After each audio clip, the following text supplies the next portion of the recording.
Assalamualaikum warahmatullahi wabarakatuh. Akan mempresentasikan materi PowerPoint kami dengan judul perkembangbiakan tumbuhan vegetatif Angiospermae dan Gymnospermae yang beranggotakan 3 anggota, yaitu Pipin Alfiansyah Rantika, Muhammad Ihsanuddin, dan saya sendiri Muhammad Rizky. Pertama, perkembangbiakan vegetatif.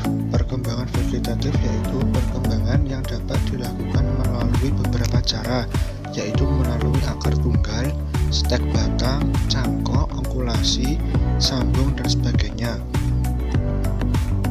Perkembangbiakan vegetatif dapat berlangsung secara alami dan buatan. Pertama, vegetatif alami. Dengan kata lain, vegetatif alami adalah perkembangbiakan yang berlangsung karena proses alami. Yang kedua, vegetatif buatan. Vegetatif buatan adalah vegetatif yang dilakukan melalui bantuan manusia. Tanaman tertentu sengaja dikembangbiakan dengan rekayasa dengan tujuan untuk mendapatkan hasil yang baik. Cara perkembangbiakan ini dilakukan melalui stek, cangkok, okulasi atau menempel, dan mengetel atau menyambung. Berikut ini beberapa contoh tumbuhan yang berkembang biak secara vegetatif alami. Yang pertama, menanam umbinya. Untuk mengembangbiakan tumbuhan yang berumbi, yang ditanam adalah bagian umbinya. Terdapat 2 cara yang dapat dilakukan dengan menanam umbi batang dan umbi lapis. Umbi batang adalah batang yang ditanam dan memiliki mata tunas yang bakal menjadi tumbuhan baru. Contohnya kentang dan ketela rambat.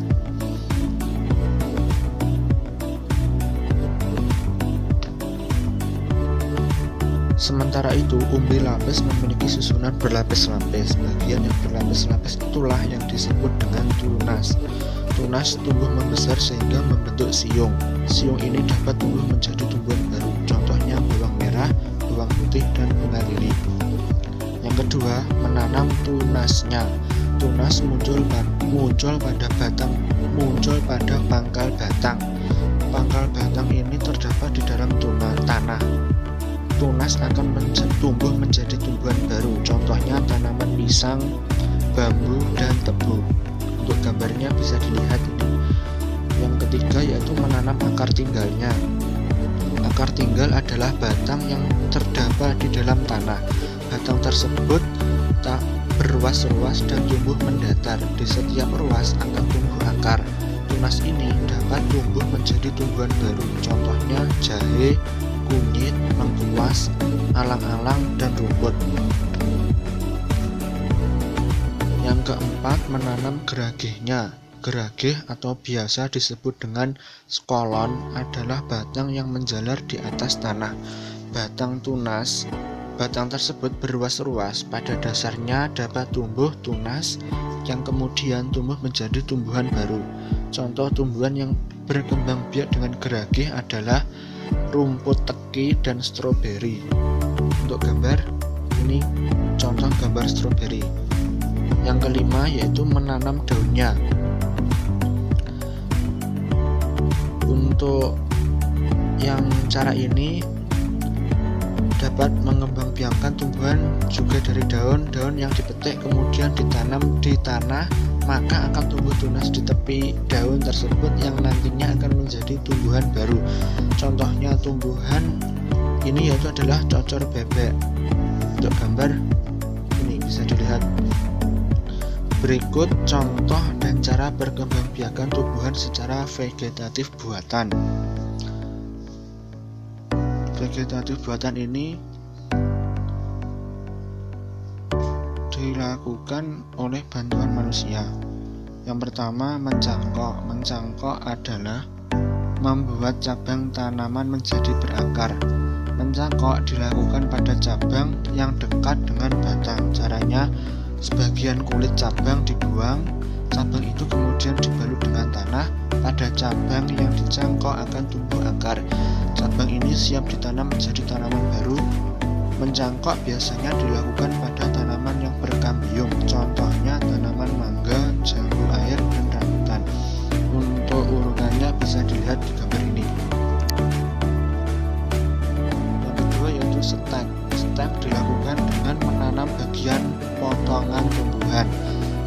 potongan tumbuhan yang dipotong dapat berupa batang daun atau akar. Oleh karena itu, kita mengenal 3 macam stek. Stek batang dapat dilakukan pada tanaman ketelan pohon dan sirih. Stek daun dapat dilakukan dengan memotong helaian daun, kemudian menanamnya. Untuk hal ini prosesnya sama halnya dengan vegetatif alami, yaitu menanam daunnya yang terjadi pada cocor bebek. Sementara itu, stek akar dilakukan dengan memotong bagian akar. Stek akar dapat dilakukan pada tanaman sumbun. Lanjut yang ketiga yaitu adalah okulasi. Okulasi adalah mengembangbiakan tanaman dengan cara menempelkan calon mata tunas suatu pohon ke batang pohon lain yang sejenis. Okulasi dapat dilakukan pada singkong mukibat ke singkong karet, pohon mangga, belimbing, dan sebagainya. Lanjut yang keempat yaitu menyambung atau eten. Menyambung adalah cara mengembangbiakan tanaman, yaitu bagian pucuk dahan atau pohon disambungkan ke dahan yang lain yang sejenis. Tumbuhan yang dapat disambung antara lain kopi, ubi, karet, jambu, durian, dan sebagainya. Yang kelima yaitu adalah merunduk. Merunduk dilakukan pada cabang tumbuhan yang menjalar.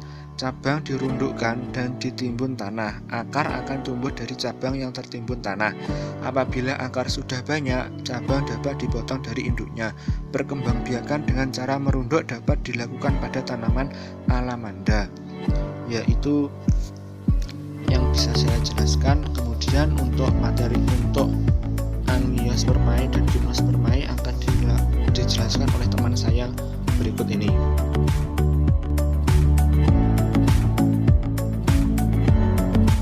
Assalamualaikum warahmatullahi wabarakatuh. Perkenalkan, nama saya Ibu Noviansa Atika. Saya akan menjelaskan tentang yaitu Angios,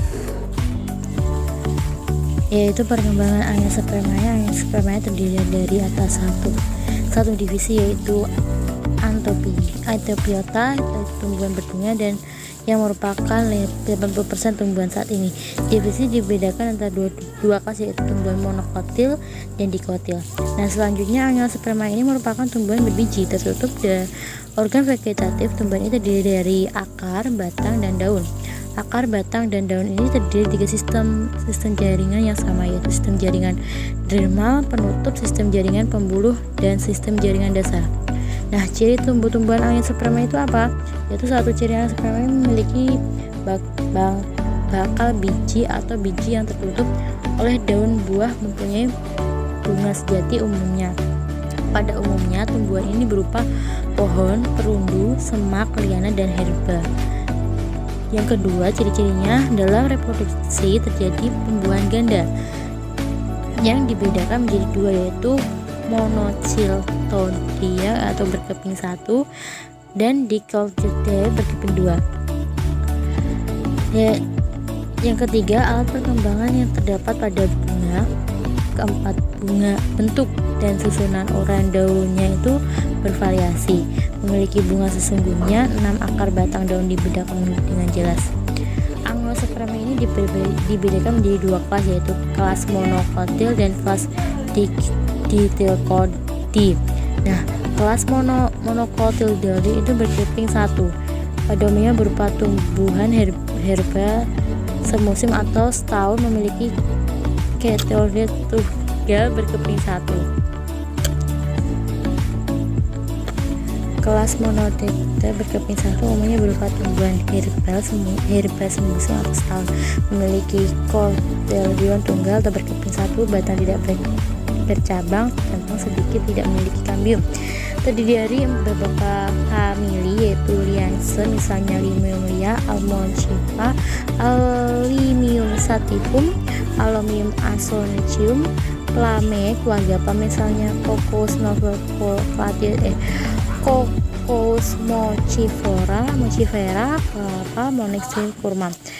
Garmia itu keluarga rumput-rumputan, misal Oxora staphypadi, mazhi jagung, rumput bambu, dan sebagainya.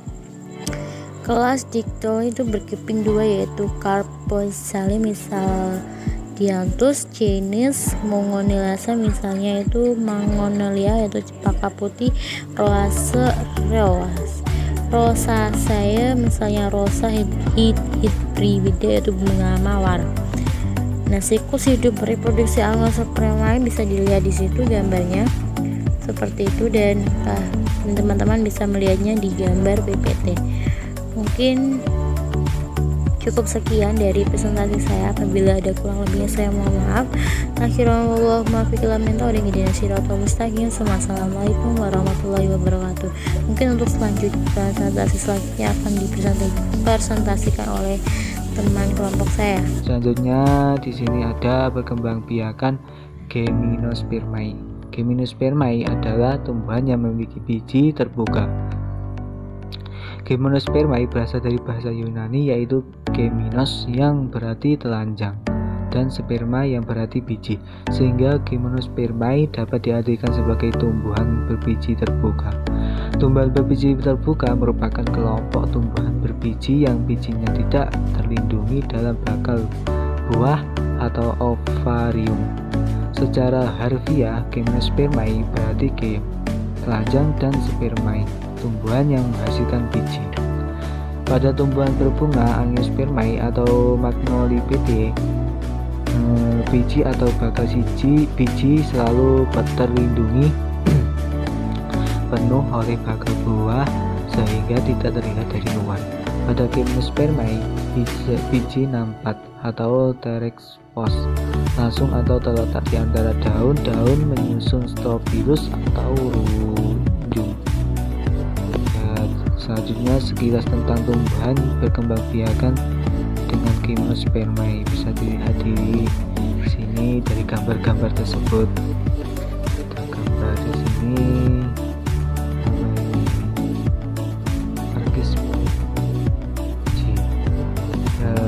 kalau kurang jelas bisa ditanyakan dari teman-teman.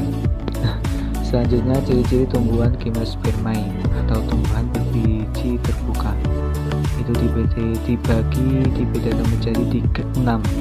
Yang pertama, ciri-ciri Gymnospermae tidak mempunyai bunga sejati, tidak ada mahkota bunganya.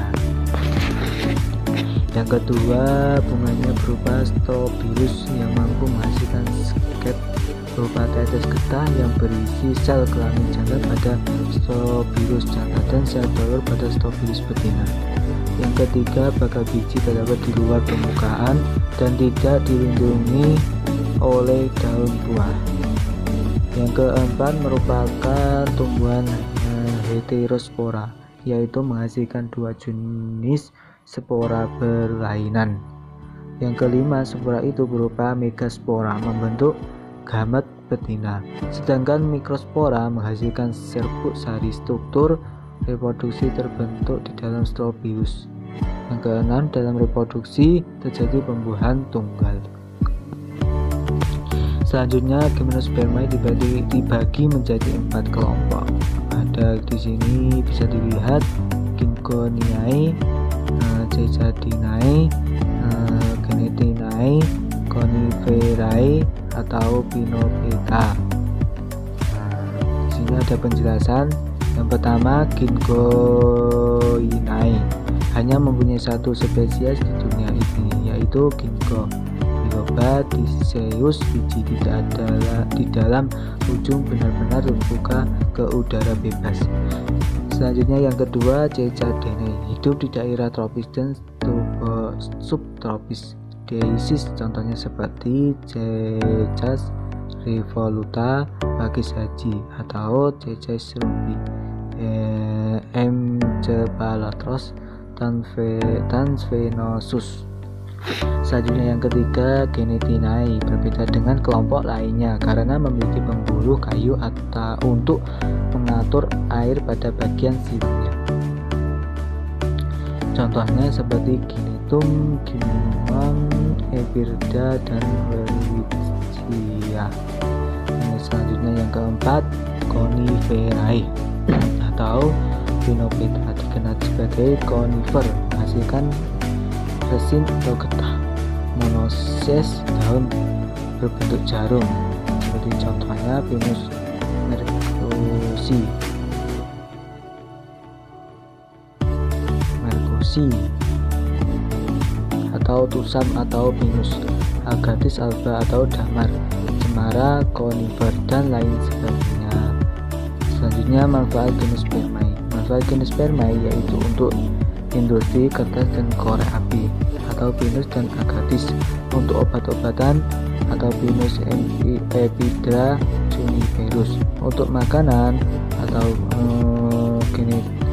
Genitum ginemon, dan tanaman hias, atau Thuja Cupesus araucariae. Bisa dilihat dari teman-teman, kalau kurang jelas bisa ditanyakan. Selanjutnya siklus hidup dan reproduksi genus spermae. Di sini bisa dilihat dari teman-teman, kalau kurang jelas ya bisa ditanyakan lagi. Di sini gambarnya. Terima kasih dari saya, dan teman-teman saya. Kalau ada kesalahan, kurang lebihnya mohon maaf sebesar-besarnya, dan tutur kata yang tidak enak dan tidak jelas bisa ditanyakan. Akhiran, wassalamualaikum warahmatullahi wabarakatuh.